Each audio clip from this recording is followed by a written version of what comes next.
I was 12 years old, and it was the first night I had ever been home alone. My parents and brother had gone to visit friends, and my dad warned me that they wouldn't be back until midnight or 1 a.m. I had a lot of freedom and one rule. I had to be in my room by 11 p.m.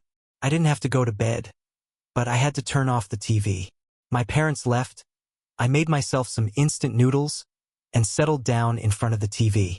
Time passed, and at 11 p.m., I went up to my room to draw. A few minutes later, I heard footsteps downstairs. First, like any 12-year-old girl, I thought it was my parents and brother coming home. But our front door creaks so loudly that it's impossible not to hear it, and I hadn't heard anything, so I dismissed the idea. I decided it must be the cat. But when I turned my head, I saw it on my bed. It looked a little scared. Before that, I was very naive. And, like a complete idiot, I went downstairs and asked, "Is anyone there?" "Yes, I warned you that it was stupid. Our first floor is very open, so it's easy to see everything. We have 2 glass doors leading to the garden, separated by a piece of wall. They only open from the inside, and both were closed." Important.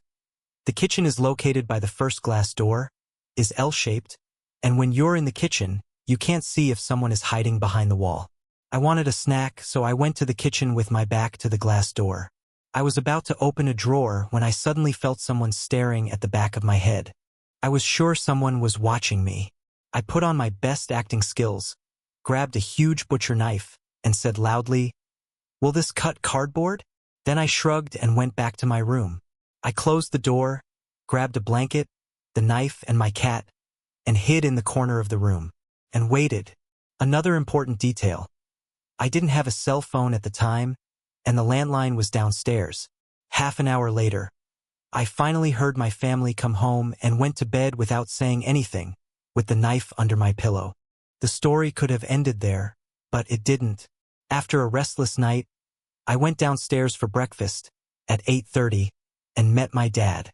We chatted for a bit, and before going to the bathroom, he said, "Next time you go to bed, close the glass door in the kitchen." I just froze. I drank my orange juice without saying a word.